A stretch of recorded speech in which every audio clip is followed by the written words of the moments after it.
And she said, what are you going to do? I said, I'm going to go into real estate. She said, why real estate? I said, it's the only thing where you don't need any degrees. There's no barrier level of entry. And it seems people make money.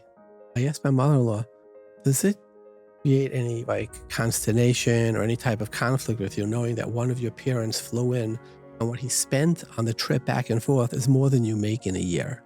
There's another part of impoverished is when you're making less than your neighbor. And he said to me, David, I'm going to make sure you never get a loan the rest of your life in the United States of America. I have made a lot of money, thank God, right? And I've sat with some of the wealthiest people in the universe. And their level of unhappiness equals any other demographic. Why continue working? Meaning you've reached a certain level of success. Why not just learn and spend time with family? Being a Jew, awesome. Managing personal finances, not so awesome. Welcome to Kosher Money.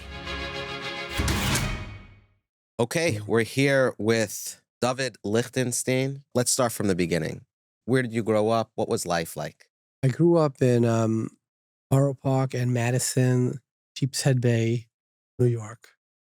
My father was an itinerant rabbi in many different cities. He was a very spiritual person, as is my mother.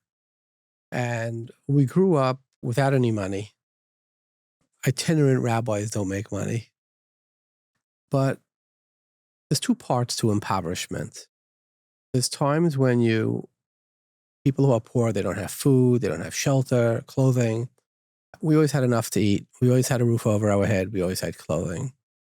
There's another part of impoverished is when you're making less than your neighbor. There are studies that show that the majority of people would rather be earning more than their neighbors and a much smaller amount. They'd rather earn $50,000 and their neighbors earning $30,000 than earning $300,000 if their neighbors are earning $500,000. Right? It's the keeping up with the Jones. So we always had what to eat. We always had a roof over our head. And as far as the main impoverished, which is what a lot of Americans suffer from, my parents never spoke about money. It had very little value to them. And when I got married, my wife's parents were the same. My wife's parents had a yeshiva in Muncie called Beis Shraga. And it was sort of like small and a lot of care. And they got people from a lot of the world sending there. And one of them was the Reichman family, Olympia, York, who at that time was the wealthiest person in the world, according to Time magazine.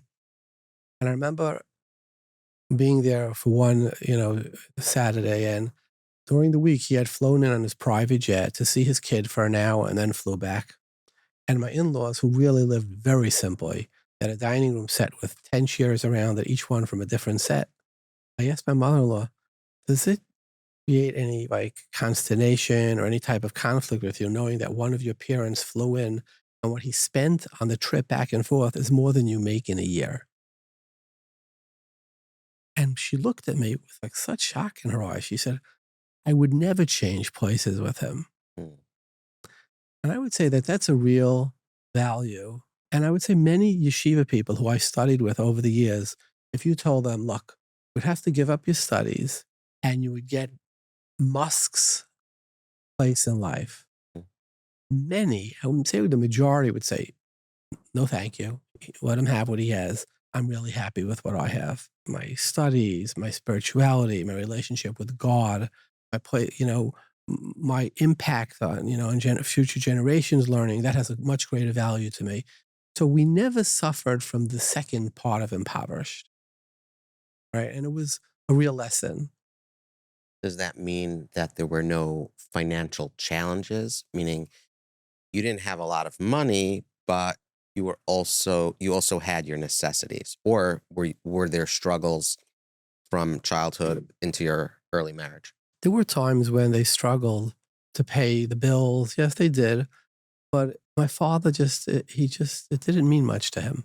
In fact, my father, when I went to work and I started making money rather quickly, he didn't understand it. He said, how many pieces of chicken can you eat at dinner? Well, you eat whole chicken, now 2 chickens. You just didn't get what the value of it was. Where'd your parents grow up? So my father and mother, both Americans. My mother grew up in Providence, Rhode Island. My grandfather was sort of the chief rabbi of Providence, and my father grew up in the Bronx, Okay. the Yankee Stadium. So they didn't have that necessarily that war mentality that many No. survivors have when they come here. So But I'll tell you something interesting. My father would tell me how by the Seder, Passover by night, there would be 30 people by the Seder, each one the last living member of their family. So he was very aware. I mean, he grew up during World War II. His bar mitzvah, my father's bar mitzvah was by Pearl Harbor, wow. the day of Pearl Harbor.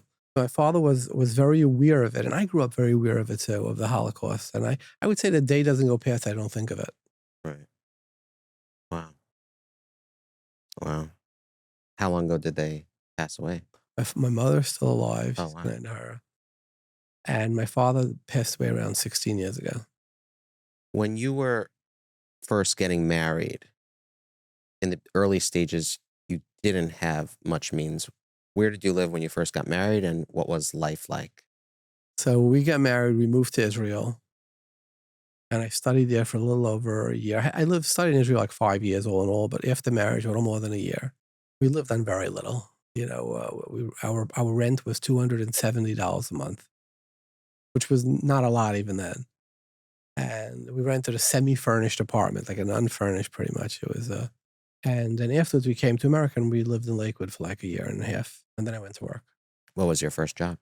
Well, my first job was pre-yeshiva, was pre-going to work. I actually sold encyclopedias. That was a thing. That was a brutal job, let me tell you, going from house to house. Really brutal, getting a lot of doors slammed on you.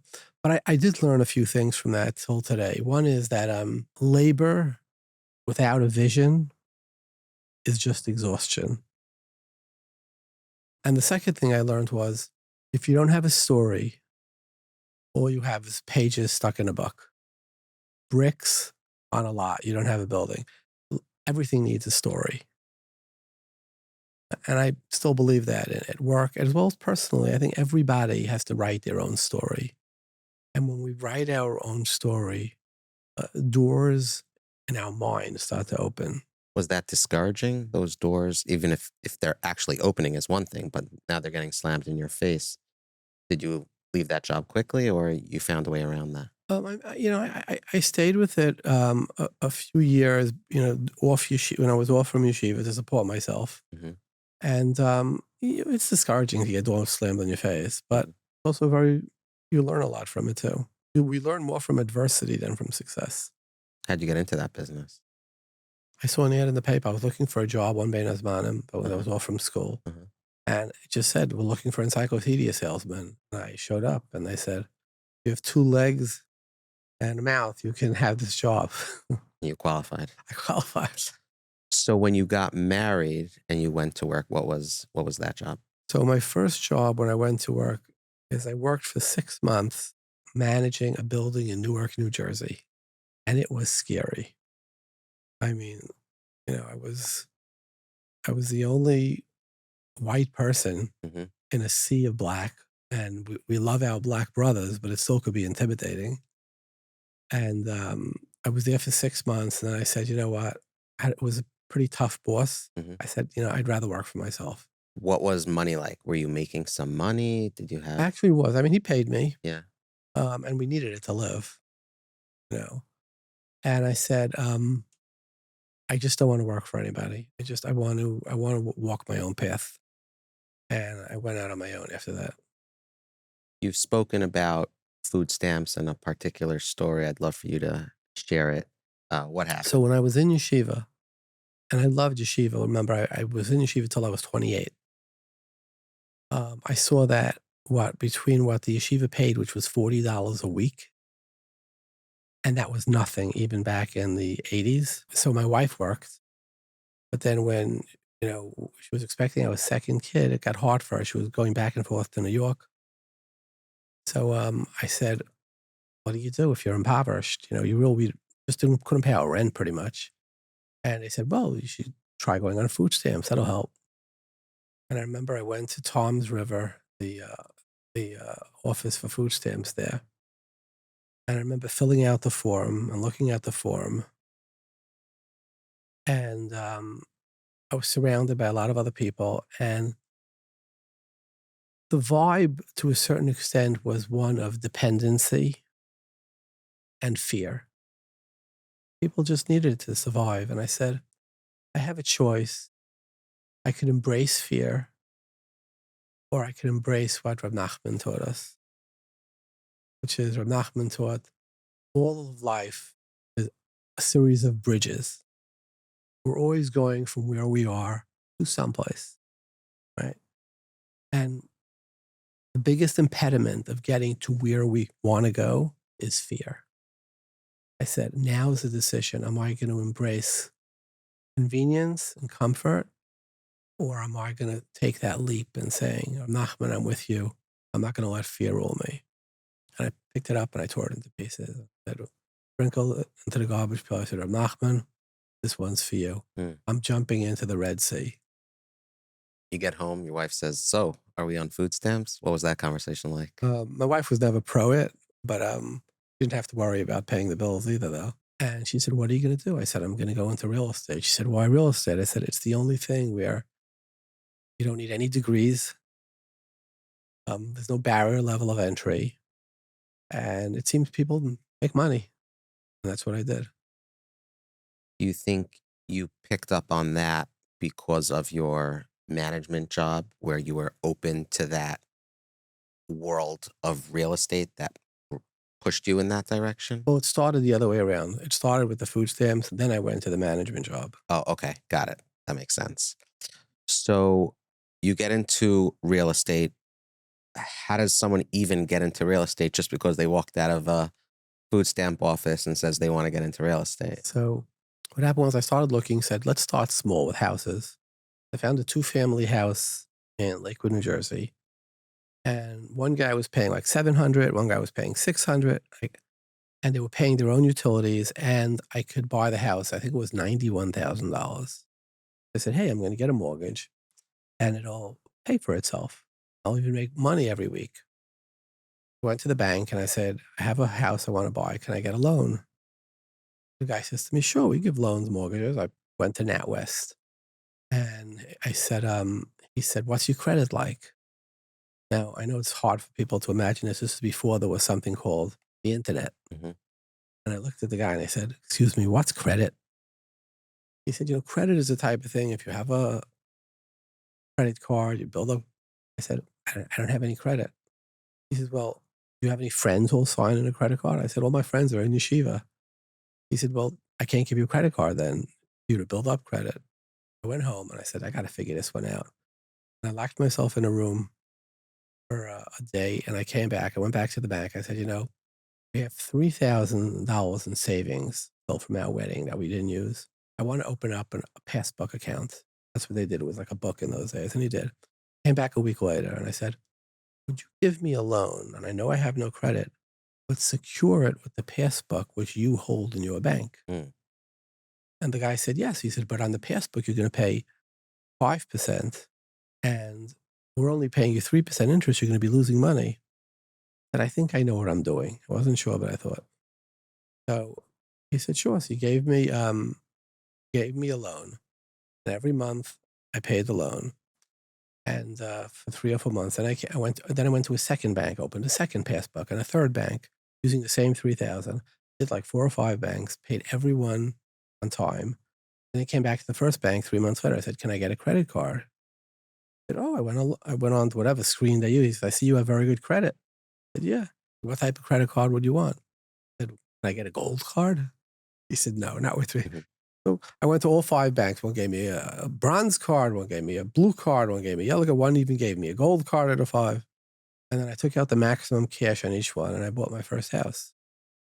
I can already see that you're choosing not to embrace fear in this first big job, and you're crossing those bridges possibly with some level of trepidation, but there are many that would have frozen up, or this is not an industry I'm super familiar with. I'm not going to do that, or I'm not going to take the chance and start losing 2% or whatever the numbers are and cross that bridge? Did you feel gutsy? Did you feel confident? Was your wife pushing you? What people want to know a successful person, how they got their start. I want to know what was going on inside of you during all that time. I believe to the depth of my soul that everybody was brought here for a mission. Everybody is a one-time event, that there was nobody ever like you before. And DNA science teaches us that. There'll nobody ever be like you again. Both the Talmud and science teaches both of these. All of us have a mission. And that has many times in life given me the impetus to do things. Like, if you were here for a mission, was it to just sit around and do X, or was it to actually accomplish? So whenever in doubt, that's my retreat. I retreat back to that. And now let's talk about artificial intelligence. You've heard about it. AI, it's everywhere. Companies are building wildly cool applications, but there's also a lot of AI noise. What do businesses really know when it comes to AI, and what's your competition doing with it? What technology are organizations taking because of smart software-based solutions? This all sounds good, but you don't know where to turn. So let me tell you about BitBean. Yaakov and I went to their offices and saw them up close and personal. They sit with you, they guide you, they learn about your business, and they create a software-based solution at an affordable price. And because of AI, it's even more affordable than it used to be. So if you have a tech project, an app you want to build, a back-end system that needs to be customized and built for you because you're special, because your business is unique, I highly recommend taking a look at bitbean.com. Initiate a conversation. What you're going to get is premium software without the premium price. Even if it's not a good fit right now, I recommend checking out bitbean.com anyway, because you can see what is available, what other businesses have done, their case studies. Really cool. Scan the QR code on the screen or click on the link in the show notes. A short break with a note from the best dressed folks in town, Twillory. More and more of you are scooping up their new arrivals with first-time deals and free shipping. Twillory's clothing is being spotted across the world, from New York to the Colel. So, if you want to visit a retail location, I've got good news. They have one in Long Island and soon in, drumroll, Lakewood, New Jersey. I took a tour 2 weeks ago at their Cedarhurst, Long Island location and was quite impressed with their new polo designs, the texture. They're innovating. And oh, they're very, very comfortable. And oh, they're durable. So if you're in the market for a new fit, check out twillory.com/kosher money. Links in the show notes. Use code CHAI20, CHAI20, for 20% off for a limited time.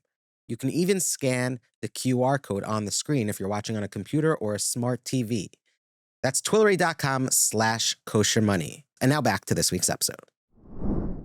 After all these years, what do you look back, and we'll get into what happened after, but what do you look back at fondly of that you miss, right? People didn't know who Dovid Lichtenstein was. They didn't know who David Lichtenstein was.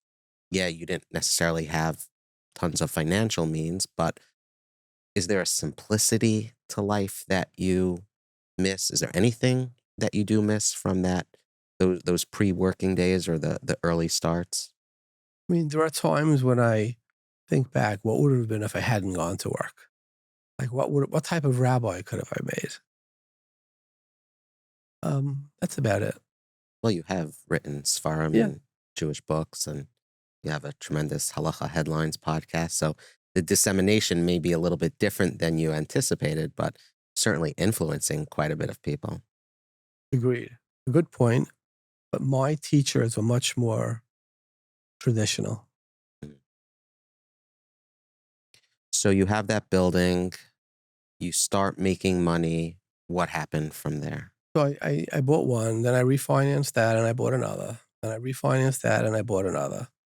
Then I refinanced that and I bought an 18 unit. Then I did a 47 unit. Then I did a 70 unit. Then I did a 400 unit. And it just sort of builds on itself. Were people magically wanting to become your friend as you were progressing? I haven't found that. Mm.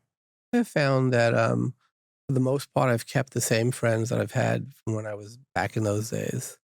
I never hooked up with quote unquote a fast crowd.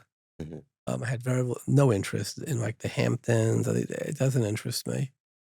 I think I got from both from my teachers in yeshiva, my rebbeim, and from my parents and from my in-laws, a real value about what money is. And they saw it just as a tool and nothing else. There was no accolades that surrounded it. There was no pride that surrounded it. There was no huge boost of consumerism that surrounded it. No, token virtualization. It was pretty much it's a tool. Just like a doctor has tools, you can have tools too. And if you have more powerful tools, you can do more powerful things. But it never, I don't think, and everybody, it never came to me like, oh, type of loss and you become. And I think that a big part has to do with religion too, Mm. right? We have different values. So I do imagine someone who's in those circles, even if they're not running in it, there are yacht dealers that are reaching out, um, Hampton real estate brokers. You know, is it just a lot of saying no, thank you to people, or that they're not even reaching out? They don't even reach out. They know my persona. It's Hmm. like they Hmm. don't. You have to give off a certain vibe, a certain availability, certain interest. I've been thinking about that because I am very impressed by people with means or without means that give tzedakah. So they're able to provide for people and help people, but then there's something called fame. And if someone leans into the fame and the fortune, and the fame part specifically, they might enjoy it for a little bit, I imagine, but then it can become really tedious. They're being photographed when they're outside. People are walking up to them. And I admire those that have the sensibility to stay out of the spotlight. Do you think that there is truth to that, or it really depends on the personality? I think it depends on your value system. If you need others to tell you who you are, Mm. then you're going to lean into it. There are many people who don't like. I remember years ago, I had a big company called Prime Retail.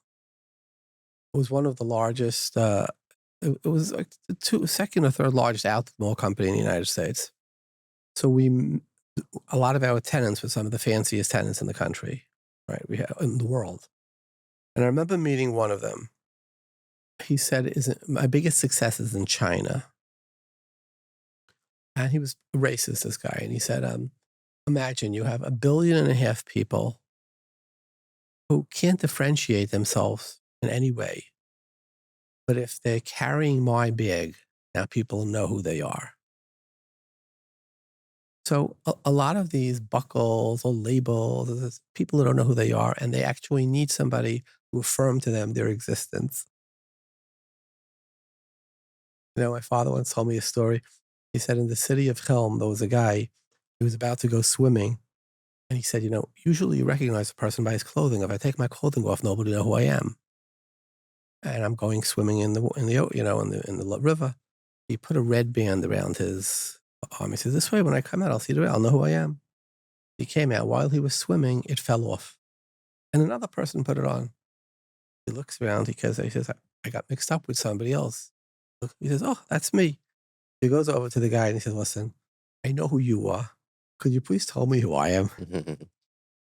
Well said. And that's how all these big brands make their money. The person who's wearing that Hermes, uh, scarf or that Birkin bag is basically announcing, "I don't know who I am, but Birkin told me who I am. Thank God. And if I lose that bag, I don't exist anymore." And there's something really sad about that, I think. Right? It's this, let's call it American culture, and the interest slash growing need to buy designer clothing and things of that nature has somewhat slightly or more than slightly seeped into Orthodox Jewish culture at times. Have you seen that? Well, we integrate to the world. They say "Visa Crystal what the Christians are doing, the Jews are doing, and yeah, I mean, look, but self image is a very key important thing, and it's a shortcut to self image when you wear a big buckle with somebody's name on it.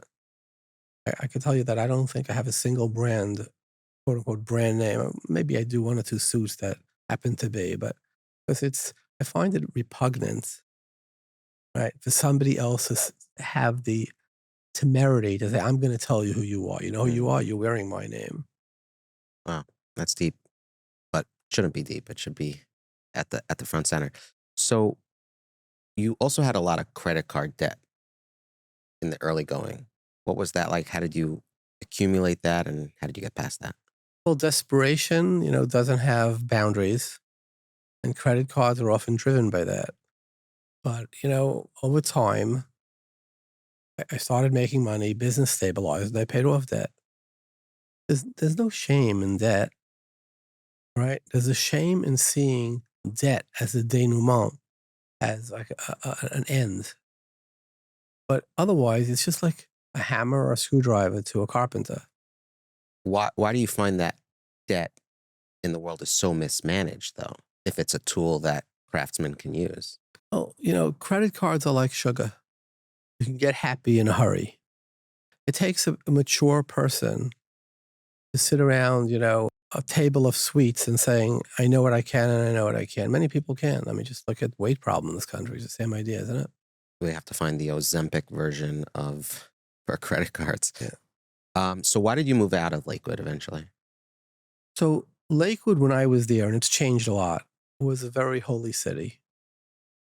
And it was a city sort of one dimensional. It was about, people who were living for another world, right?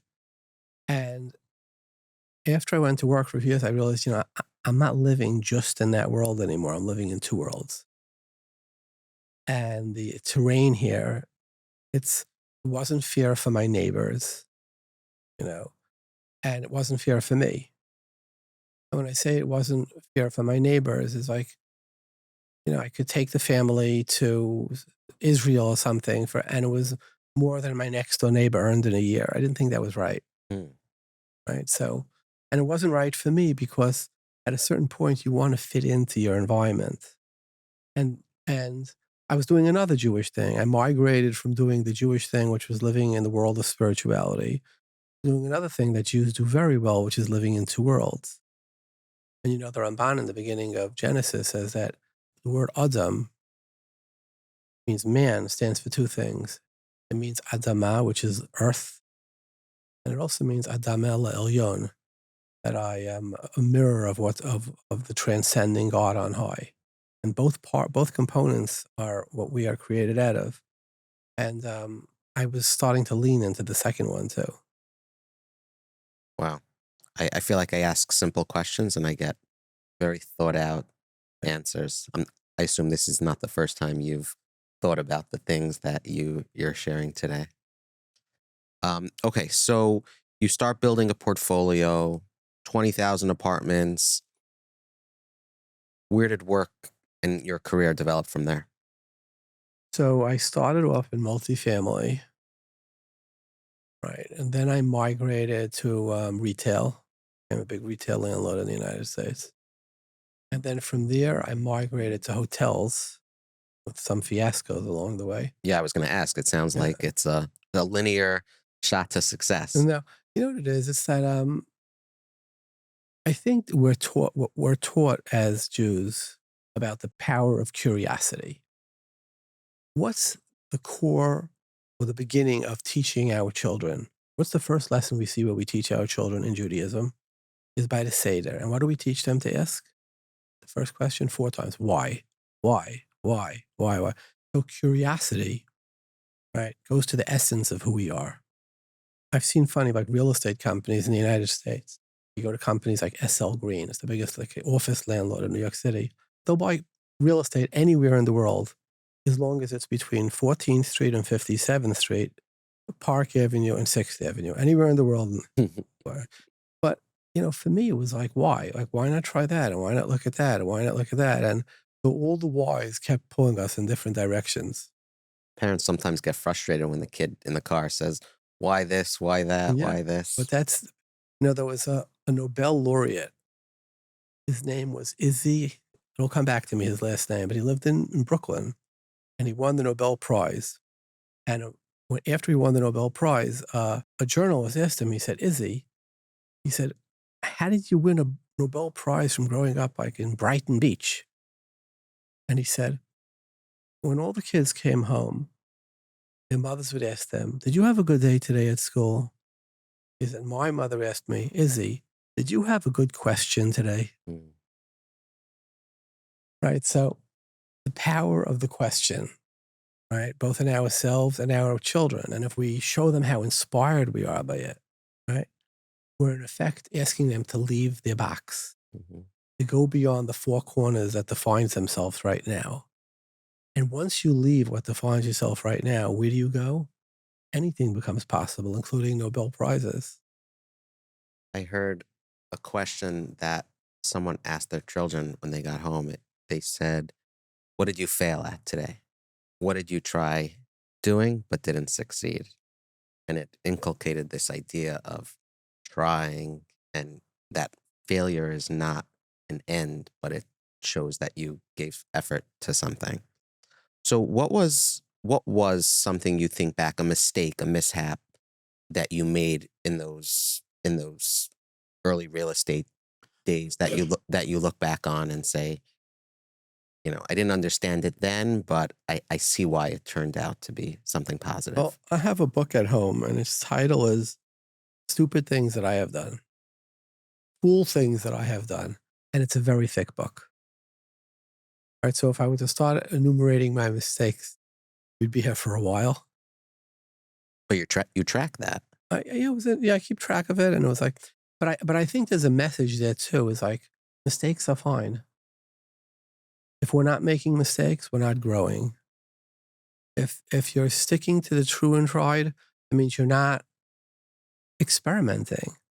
And and if you look at both Talmudically and secularly, great people or success, like when we look at the Talmud, we look at who's considered great.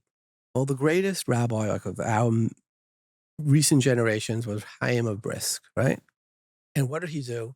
He thought of a new way of teaching Talmud, right?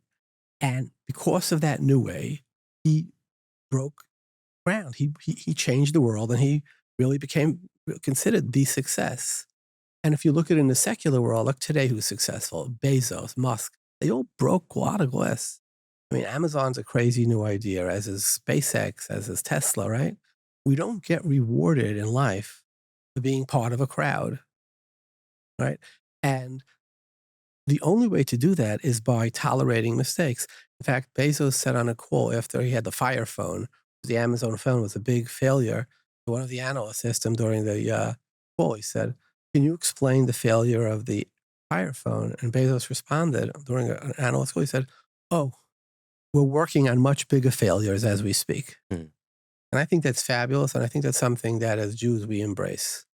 We recognize failures. It says, Sheva Yipol Tzadik V'Kam. What does that mean? It's not a liturgy, not a eulogy either. It's saying the stepping stones to success are through failure, Mhm. right? So you're one failure closer to your success. And I keep a book of my failures, and it's big, and I look at it and I say, thank God. Hopefully, we're working on bigger ones now. That's special. So I can understand taking a risk on a smaller level. In 2007, you acquired extended stay hotels for, and I think it says billion with a B, $8.1 billion. So how do you square the two, right? Okay, risks, take risks. Hey, honey, I just made a big purchase. Oh, did you max out the credit card? No, no, no. I bought a hotel or a chain for a lot of money. Oh, what are we talking about? $8 billion. I, you see where I'm struggling in the sense that you could have said, "Hey, I did it. I'm not going to risk anything more. I'm comfortable. What gives you the confidence to take a risk like that, or you didn't think of it as a I'll risk? tell you, that risk came after I said Dvar Torah, Torah thought, and I followed my Torah thought, and it didn't work out. What was your Torah thought? My Torah thought was, it was right after Pesach, Passover.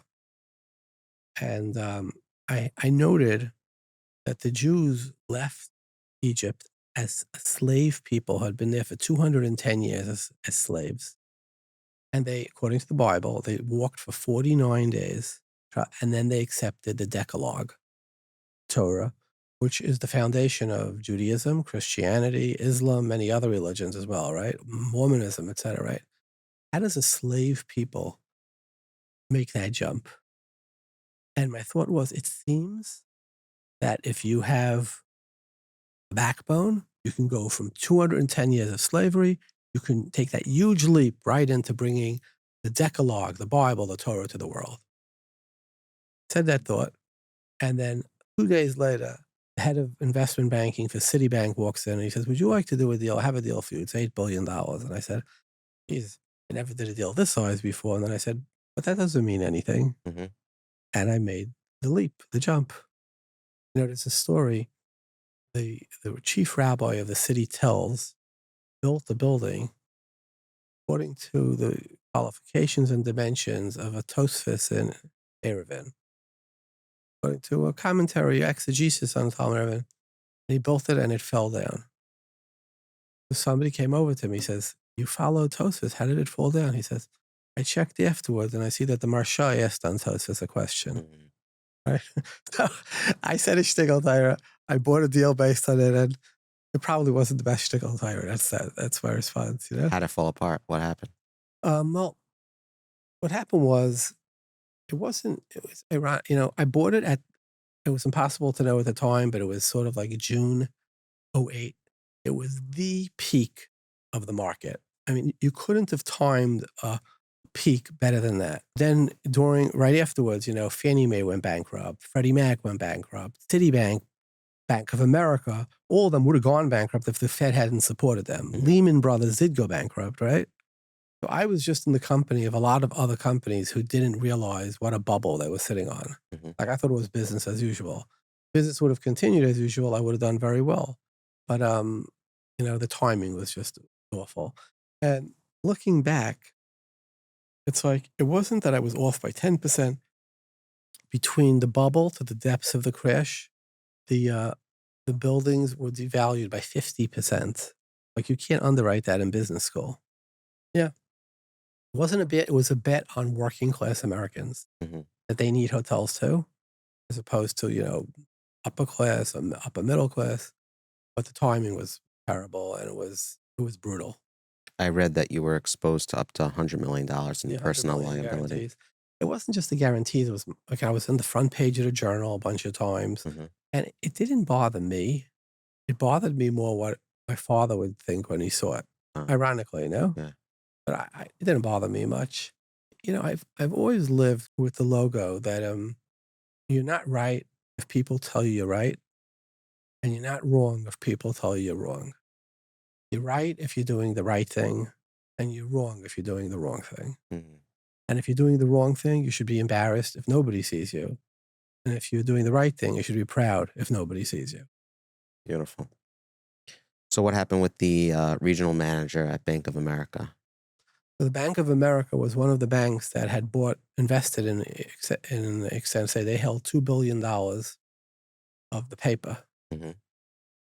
And I had a conundrum that if I didn't put the properties into bankruptcy, right, we wouldn't meet payroll because the bank the servicer was holding all the payroll cash. And he said, "You can't put it into bankruptcy because we're going to take a hit, the $2 billion, and it could affect our ability to survive as a bank." Mm. Right. And it was a conflict between doing what the banks wanted and my stewardship, which I was sort of keep the hotels functioning. And I did. And he said to me, "David, I'm going to make sure you never get a loan the rest of your life in the United States of America." And I said to him, I said, intimidation is not going to work. I said, because ultimately if you do what's right, you'll be rewarded for it. And if you do what's wrong, you won't. And intimidation is not a factor here. And I did put it into bankruptcy, and he actually lost his job, Mm. sadly. But it was a very difficult period. I mean, it was very difficult period. Sleepless nights? Yeah. Like what did he say? He said, I slept like a baby. Mhm. I woke up every 2 hours and cried. Uncle Miller. Yeah. I mean, that's hard emotionally, probably takes a physical toll also. It also wiped out 10 years of work. I mean, Right. I lost a substantial amount of money there. So how'd you recover? Especially also your credibility. Yeah. I think that reputation is not what people say when you're successful. Reputation is people look at you when you failed. Do you hide, or are you come out in a very transparent and forthright? I didn't hide. I came out. I was forthright. I explained. And I met my obligations. I mean, I did have $100 million obligation. I wrote a check for $100 million. Mhm. Yeah, Yeah. for some reason, at least in American culture, people are very forgiving if someone apologizes, if someone is sincere about their apology. People are willing to look past that. But should we care what other people think? Meaning, if we're doing the right thing and we know we're doing the right thing, how important is it what other people think about me? Well, I think it's important to the extent that you want to do business with them again. Hmm. And, you do have to go back into the banking world, right? So you didn't have the idea of pivoting or doing something else, I mean, that's what I knew how to do. right? You know, I also think that it was somewhat seen in context with you bought at the peak, the world crashed, um, a lot of businesses went bust, never came back. So it wasn't endemic to me. Hmm. Were you relying on counsel, people to advise you, or were you just going through with this solo? So I did rely a lot on counsel, and I learned a lot from that. There are lawyers, all the lawyers, when you're paying type of dollars that know the law, but some actually understand the implications of the law, and many are just parrots of the law. And you have to make sure that you don't end up in the world of parrots and end up with the woes who understand what tomorrow brings. A quick message from Florida. I'm talking about Miami Lakes. People are looking to move to Florida, but they don't want to settle for a shoebox. They're going to spend good money. They want an up and coming, beautiful community with a house that is not a shoebox. So if you're looking for that, a from Orthodox Jewish community that's still under the radar for now, they have about 20 families, a beautiful shul, a warm and growing chevra, and people of all ages and backgrounds. It's Miami Lakes. They're building something real. So let me tell you about the homes, or I'll let Berel Follman of Miami Lakes tell you about it. He says it's unbelievable. Quote, where else in South Florida can you get 3,000 square feet, a private pool, a gorgeous neighborhood, and a solid chevra for this kind of price? What you get here, you don't get anywhere else in South Florida. End quote. That's Miami Lakes. He says it's great homes, great people, a growing frum community that's just getting started. For those listening on audio, we're showing photos of the neighborhood on the screen right now. It's nice, right? So if you're done overpaying for tight spaces and ready to enjoy Florida the way it was meant to be, call Berel at 631-485-4482. That number again, 631-485-4482. Tell him Ellie sent you. You can find his phone number in the show notes, and you can also Google Miami Lakes, check it out on Zillow, and enjoy. And lastly, a word from our friends at Colel Chabad. Did you know that because of Colel Chabad, over 47,000 families in Israel, let me say that again, 47,000 families in Israel have reliable access to nutritious food. That's literally hundreds of thousands of people being helped because of people like you. Parents should not have to skip meals so their children can eat. And Kol Chabad is on the front lines fighting for them. They've been around since 1788, hundreds and hundreds of years. That's older than me. Crazy, right? The percentage of every dollar donated that actually goes to help the poor and sick is very, very high. Why? Because Colel Chabad keeps administrative costs to a minimum. They avoid high rents, and they have an army of volunteers, but they can't do it alone. Please give what you can to our brothers and sisters in need in Israel. Visit kolchabad.org/kosher money, scan the QR code, and give what you can. It could be $1, it could be $100,000, it could be 5 shekel. I don't even know what the exchange rate is there, but that's a little more than $1. Thank you, thank you, thank you. Now back to the episode. You're saying that with AI becoming, or it is a revolution, do you see the world changing? Have you been impressed by AI? Because a lot of people do take counsel, whether correctly or not, from these artificial intelligence platforms. Well, they're fantastic. I use them multiple times, Yeah. dozens of times a day. But again, if you're going to use them as an oracle, you're going to be in trouble because they do hallucinate Right. continuously. Right. Okay, so despite all this, you emerge from bankruptcy, you restructure Lightstone Group, you're ready to rebuild. What did you do practically to pay back that 100 million? Where did you veer Lightstone Group into next? I wrote a check. That's how. Oh, I you paid it had back. you had the money. Yeah, I wrote a check for 100 million. And then Lightstone. Since then, I mean, we stayed with multifamily, we stayed with hotels. Interesting, we ended up building a lot more hotels, and then we veered into logistics, What does that mean in English? warehousing, manufacturing, etc. Got it. When I open up Twitter X, I see a lot of tweets, or I often see tweets from investors saying they passed on a particular opportunity, or Uber was presented to me. I moved on from it. I didn't think, here's the email of where I said, no, thank you.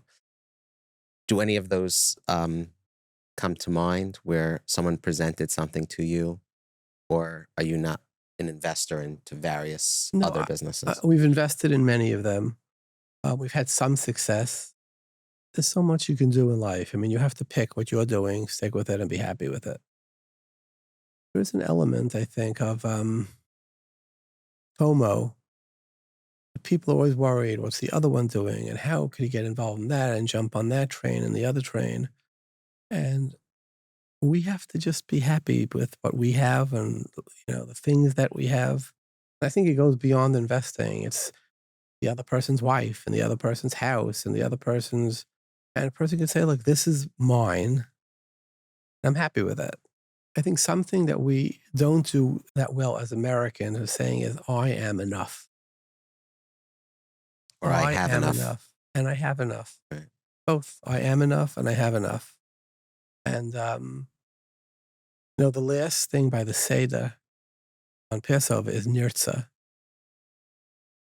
which is interesting. Like, where do we have this concept of Nirtzah, which means it's good. And I think at the Seder, which is really emblematic of the whole journey of a person's life from the beginning till the end, the whole journey of the Jewish people from the beginning to the end, right? And at the end it says, and by the way, what you did is enough. Mhm. You are enough. Yeah. Because if you have 100, it says you want 200. If you have 200, you want 400. If you don't tell yourself that 100 or 200 or whatever it is enough, you're going to keep chasing. And if you keep chasing, you'll never have time to do things that are important. Do you find Let me time? just Yeah. go back to that. I have made a lot of money, thank God, right? And I've sat with some of the wealthiest people in the universe, right? And their level of unhappiness equals any other demographic. I have this, but he has that. I mean, because there's nobody. I mean, the wealthiest one right now is Musk. He may envy somebody who has a functional family. I mean, he has the most dysfunctional family in history, right? Mhm. So there's nobody. There's always something else to envy, and there's no greater level of happiness by these people who have endless amounts of money, right? Than your average strata of people, which is pretty astonishing, no?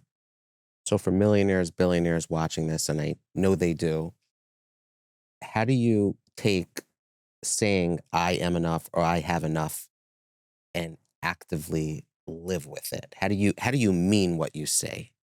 So I'll tell you a story. There was a fellow, his name was Maimon. I got his first name. And he lived around 250 years ago. He was a brilliant Talmudist, and he became ultimately a religious. He had questions. He got married at 14, etc. And he spent a Shabbos by the Maggid of Bezrich, who was the Talmud of the Baal Shem Tov. And he said over that, Maggid said over a thought then, right? And the thought was, "Yehei kavod chavercha chaviv alecha kishalach." Your friend's honor should be as important as your own. And he twisted it. He said like this. He said, imagine if you would go into a room and you would talk to yourself for 10 minutes. You would say, oh, David, you're the most brilliant person who ever lived. You are the funniest person who ever lived. You're the best raconteur who ever lived. You're the best. But for 15 minutes, you would tell yourself compliments. Would it mean anything? Worthless, right? So he says, the honor your friend gives you is important to you as the honor you give yourself. So it's about really, you want a certain, oh, he got that respect. So just imagine in your mind, you could walk into Yankee Stadium and 70,000 people would be screaming your name. Ellie, you're the greatest. You're the best. An honest person would look at that and say, isn't that stupid? You could do so.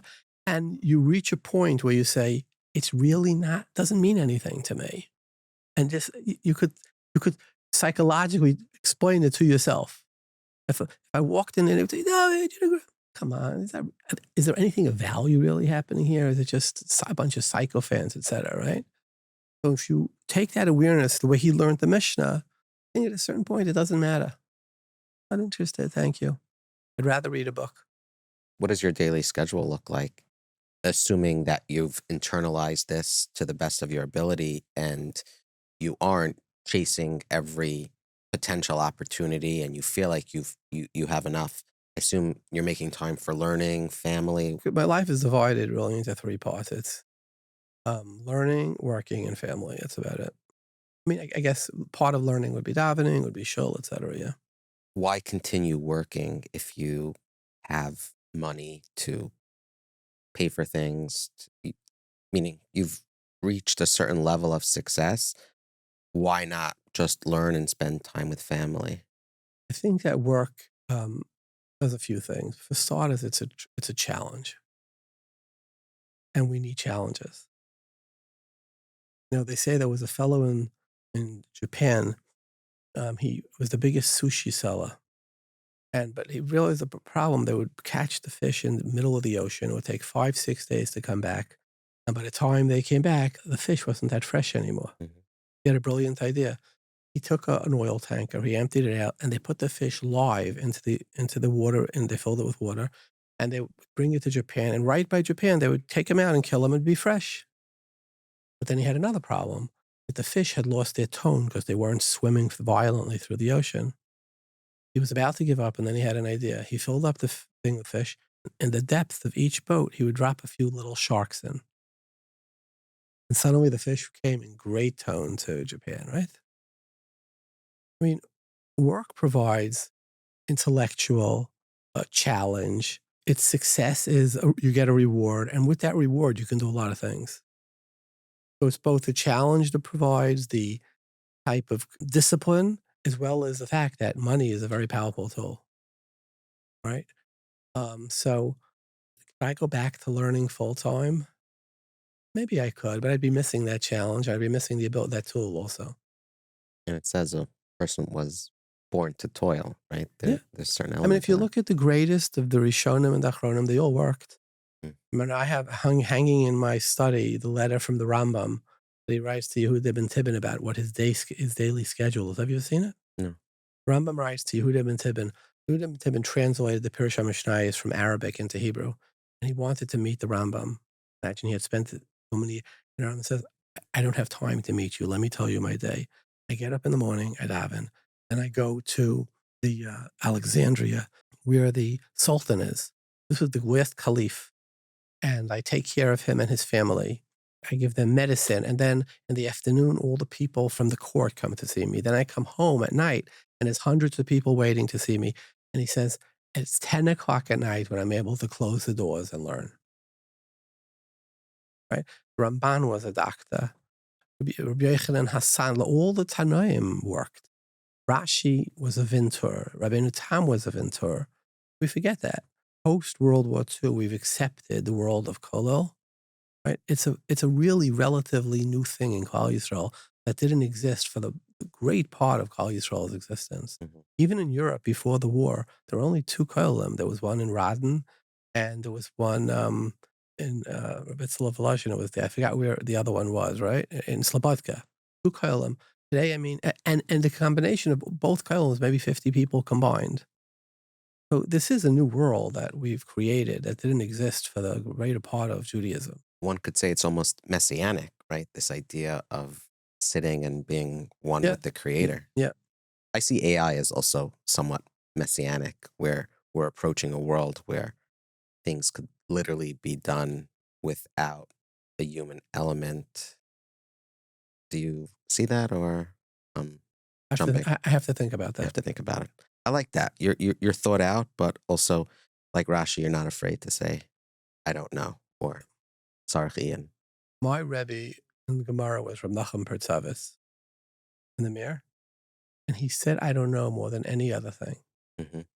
Do you look for that when you're meeting people for the first time, or a prospective business deal? Partnering with somebody, a certain level of humility goes a long way.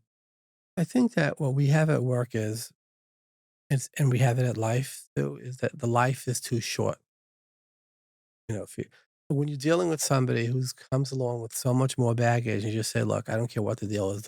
Life is too short to deal with this person." Mm. That's like as close as we get to what you're suggesting. Right. There are people listening that are in jobs where they're dealing with bosses like that. And when people come to you for advice, and they say, "Hey, so and so is in my life. He's not an integral part, but it's a real annoyance." This idea of, hey, you can't be friends with everybody, so just cut them out. That's real, right? Real, and it's complicated because it's often somebody who's a family member or a friend, and these are difficult discussions. Do people come to you for advice? Yeah, sometimes. I mean, I'm not the most available person, but Mhm. I'm happy if I am available. How do you view this age old question between ishtadlis, the effort one puts into their work, versus Hashem providing and having trust and faith that God will provide? Because people, and it's different for everyone, they want to know if after they come home from their 9 to 5, should they roll up their sleeves after the kids are in bed and work on a side hustle, or no, they went to work 9 to 5, believe in that, and then go to learn at night.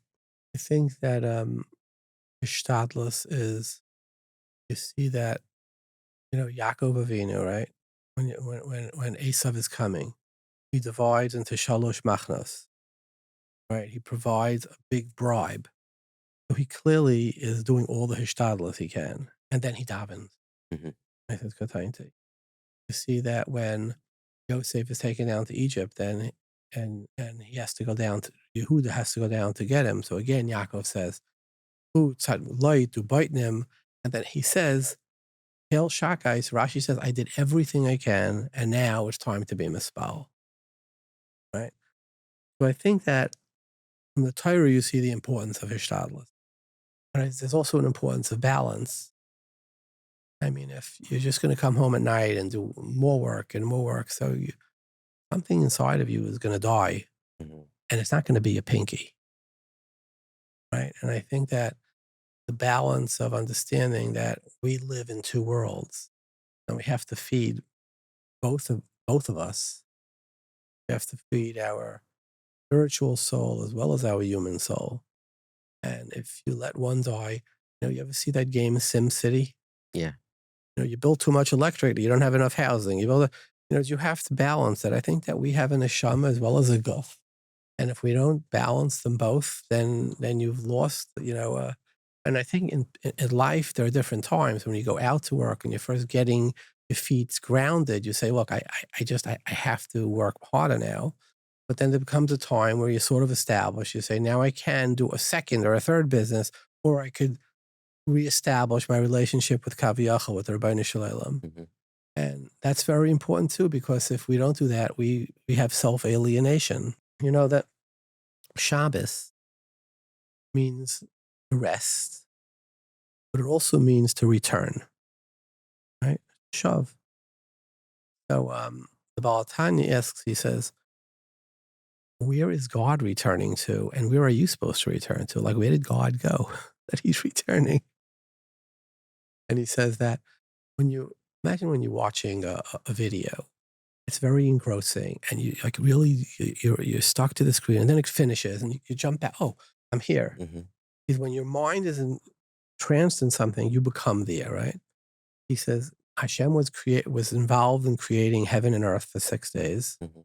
And then when it was finished, he came back to himself. So he says Shabbos is about self-alienation. We can lose ourselves to TikTok, to video, to our job, to sport, whatever it may be, whatever your Yetzirah may be.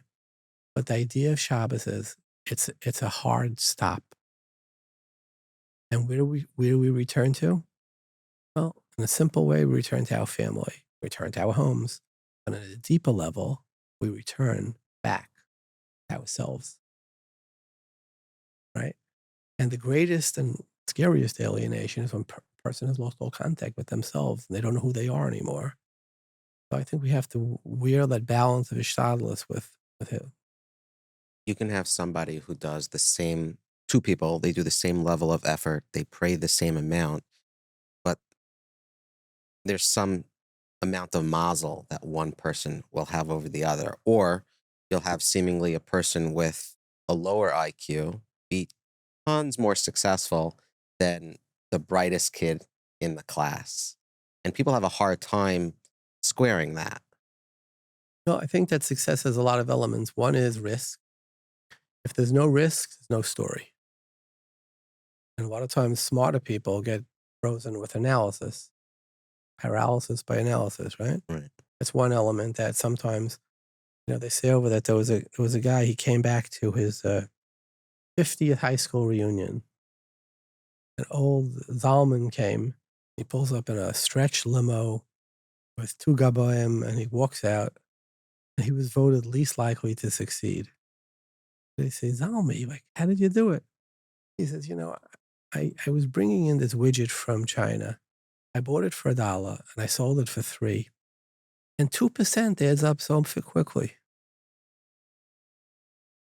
right? You confuse 200% with 2%. So sometimes, being bright can actually be a deterrent, right? So I think part of it is risk, and part of it is mazel. But I believe that I don't believe in mazel. I believe we make our mazel for the most part. People make their own mazel by being open to different ideas, by looking around. That is sort of like, there is mazel that just hits you out of the blue, but I haven't encountered it really in life. There's this American mentality to look at the horoscopes and sort of like subjugate yourself to it, where I don't have any free will, whatever. I'm an Aquarius, so you know, Determinism, we don't right, believe in that. right.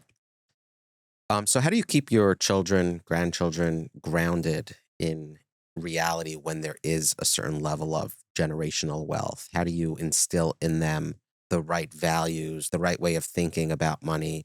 I mean, almost like you had an advantage not having money growing up, where you weren't distracted by anything and you were able to knock on the doors to sell those encyclopedias. Well, I think for starters, you bring out a very valid point. That is that um, when we bring our kids into a life of, we're disenfranchising them because, every kid wants to make their mark. Like, so when I made some money, I made a mark because I came from nothing, but they can't make that mark. Mhm. You're actually damaging your children in that respect. And you owe your children a debt. that you disadvantage them. On another level, though, I think it depends what the family admires or what's spoken about. Is consumerism spoken about or productivity spoken about? Right.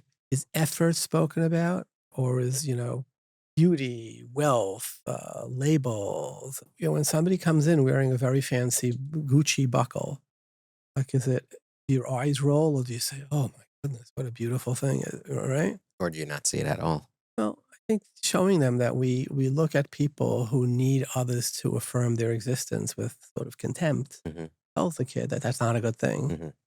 or that you can make a lot of money, but not put a halo around consumerism, right? And we don't. We never put a halo around. Nothing. We never bought items that had labels on them. We never would say, "Oh, did you see how beautiful their car is?" It wasn't applauded. My wife drives a Mini Cooper, you know what I mean? Leased or purchased? I think purchased because we did the math and it was better. Right. Yeah. Do your children work in the business? So I have one child who's been working with me for a while. The other one just joined, but the rest do their own. I have a son who has built his own business very successfully, Baruch In Hashem. what industry? He built a company that does fascinating business. Around 150 million Americans rent, and many, many of them cannot afford to pay their entire rent check in one shot. So he created a company that they lend you the money for the rental, and you get it back in over the course of the month. They pay it back to you, but they save the 10% penalty that the landlord put. That's interesting. Yeah, and he's been found really incredibly successful, thank God. And I have a daughter who's in Israel who has a startup too in equipment financing, virtual equipment financing, and her husband's a big Rav in Ranana. He runs Smichas Chaver. Hmm. And then I have another daughter who has her own startup. So my kids are pretty much, yeah, Startup Nation, yeah, yeah. And I applaud it. I say, if you want to do it, go for it. Live your dream. like that. So, how do you think about giving donations, individuals versus institutions? What are your thoughts on So this? I think that there are different levels of giving. There's urgent giving. You know what I mean? And then there's thoughtful giving, and then there's inspirational giving. But to me, it's mostly anonymous or half anonymous. Because if you do it, you want to do it because it's the right thing, not because other people are. Notwithstanding the Rajba, right? Well, the Rajba says you could announce the names because it'll inspire other people to give. Well, so we're not going with the Rajba, but mostly, and it's mostly about where you can have the greatest effect. Where is there the largest bang for the buck? And to me, that's a very big focus. Where can you do something that just so I'll give you an example. A dollar that goes to educating somebody, right, is worth $50 of going to supporting somebody. Like some of the things that I'm involved with are all about Jewish education, right? For both Colel guys and for the whole things, and you spend a few $1,000s, whatever it may be, helping a guy get his CPA, Hmm. and the guy will make 100,000 or 200,000 for the next 40 years. So think of the leverage you're getting on that. To me, that is the most important tzedakah, the leverage tzedakahs. You're involved in a school in Lakewood, right? A bunch of different things like that. Yeah. Whatever, same Instilling, idea. Well, educating. educating in Goliath, Yeah. educating, yeah, and it's the same idea. You get 100, you get 1,000 to 1 return on your money, sometimes a Right. million to 1. Wow. That's something that is to me was important. And then there are tzedakahs that you stumble upon that are important. But to me, one of the really important things is that it did not go to overhead. Hmm. I've just seen, I was a Rav in Eretz Yisrael who I have a relationship with. Told me he's trying to buy a building in Yerushalayim, and I said, I see this all the time, and I said he's buying it from a family. It's a yeshiva that's owned by a family. I was like, what do you mean? He says, well, their grandfather opened this yeshiva and he raised a lot of money for the building. yeshiva closed down like 30 years ago, so they've been renting it out. Now they want to close it. They're selling it now. They think they can get $15 million for it. And I'm just thinking, like, just thievery, you know? Where's The that money guys, going? the guys who to the family, the guys who donated for this yeshiva. So to me, it's a big thing about making sure that the money goes to the intended recipients and not to overhead and family members, et cetera. It's like, Yeah, I have a friend, Shalom Goodman. He started a nonprofit called Collective Kindness, and they have this. They help families get back on their feet, but not necessarily with a handout, but with trying to understand their situation and giving them the proper tools to, oh, you have an issue with debt. Why are you in debt? Let's help you with that. Oh, you're having an issue finding a job. What are your skill sets? Let's build up your resume. Let's get you that job. And that's teaching somebody to fish. Yeah. right, right. I can ask you so many more questions, but have to be mindful of the time, and we got to get you back in here to do other episodes. But want to end off with a few more. You're close with Rabbi Y.Y. Jacobson. Yeah, we've learned together for 11, 12 years already. He's incredible. We've had him on a couple of times. What's something you've learned from him that So we come from very different places. I spent a lot of time learning machshava I learned Berel Follman and I ate Charles Shidduchs by him for many, many years, and Moshe Shapiro, etc. But I was sort of underexposed to Hasidus. And I've learned from him a lot of the Hasidus parts of machshava. I think maybe he may have learned a thing or two about mine from the Litvisher part of machshava, and I got from him a lot of the Hasidus. Yeah. I also wanted to ask you? I see you're on Instagram. You have an account, Off the Page. We are Off the Page.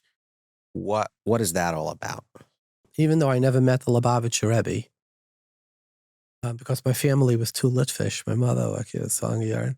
I have to explain that in the subtitles, but Yeah. we'll put a paragraph there. Yeah, Yeah. my she was like, it was classic Litvak, Yeah. oh, you can't go there, blah, blah, blah. I think it's changed a lot. I mean, he was about spreading Torah, mitzvahs, to the 90% of Jews who know nothing about it. What happened is it was right after October 7th, and a friend of mine, Adam Grant, who's a big, psychologist, writer, he said to me, he said, David, if you want to do something, why don't you try to bring some religion to those who just found out that they're Jews? And the way to do it is Instagram, YouTube Shorts, TikTok, etc. And I knew nothing about that world, Mhm. right? So starting sort of like in January of this year, we started a page called We Are Off the Page on Instagram and on TikTok. I think we're going to bring it to YouTube Shorts too. And it's to teach Torah to inspiration to people who have no religion whatsoever. Mm. And to sort of see if there's something they know they're Jewish, right? They've just realized them, and there's something, by the way, in the Jewish soul that when you attack it, it comes back at you. We say in Al Nisim, that one of the things we have to give thanks for is for the Milchamos, for the wars. Like, what thanks do we have for wars? And the answer is, you know what thanks we have to wars? We become aware of what we have to fight for. We start to cherish what we have to fight for. He said, you got to bring some Torah, he didn't say Torah, but some religion to those. So now we post 5 times a week a different thought. Each one is a minute or less. Mm-hmm. And it's called We Are Off the Page. And my goal is to turn it into a yeshiva of sorts for the secular. You don't have to know nothing about Judaism to understand it. We're going to link off to it in the show notes, but the amount of people that you can potentially reach with content like that is astounding. Yeah, I understand your brother has 1.4 million followers on YouTube Shorts, which is astonishing. I don't want it to go to his head. He's here, so That's like that's more than double. That's like almost like the Yetzer Mitzrayim, that's one way of thinking about it, right? You mentioned Yankee Stadium, 70,000 people. I think we sometimes forget what an internet number is. I mean, Crazy, there's yeah. a human view looking at that, and we don't realize the power we have. And Look, we have headlines, right? I do a halacha Yeah. podcast, right? It gets over 100,000, 125,000 listens a month. wow, When you think of that, that's like 2 Yankee stadiums, it's incredible, the reach. Yeah, so we should The goal is to try to use these new advents, this new modernity, to try to reach the neshamos of all those that were lost in the wars, and right. So do you think as Jews we need to be a little bit louder about our Judaism, share more about it? I think we have to be louder and kinder. Hmm. Because at the end of the day, the part about religion that will affect people the most is where they see that you love them and that you're kind. I'll give you an example, something that I started to do recently. Whenever I go to a restaurant, I sit in the worst seat. Everybody wants to sit in the front. I'm mock, but I take the worst seat. On the table or in the restaurant? No, on the table that I am. Okay. Whenever by a door, I make sure to be the last person to go through the door. I think that we have to, what's half the Torah? The 613 mitzvahs. There's one mitzvah that's 50% of the Torah. What is that? That's what Rabbi Kiva said. This is almost everything. The rest go learn, right? We have to, I think that we don't do a good enough job of respect for the non-Jew. Like there's this feeling is, oh, you do everything for other Jews. Mm-hmm. It shouldn't be that way. It should be Hatzalah should pick up a non-Jew. If there's a guy broken down by the thing, I'm going to go there. If I'm the door, I'm going to be the last one. There's somebody who's begging money, I'm going to we have to do acts of random kindness louder. That's what the Lubavitcher Rebbe would say, and I agree with him.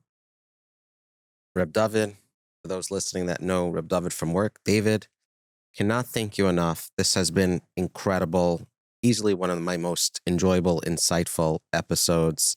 Your demeanor, your insights, your wisdom have, I usually listen to these episodes 2-3 times. I might listen to yours 4 times, but I'm honored.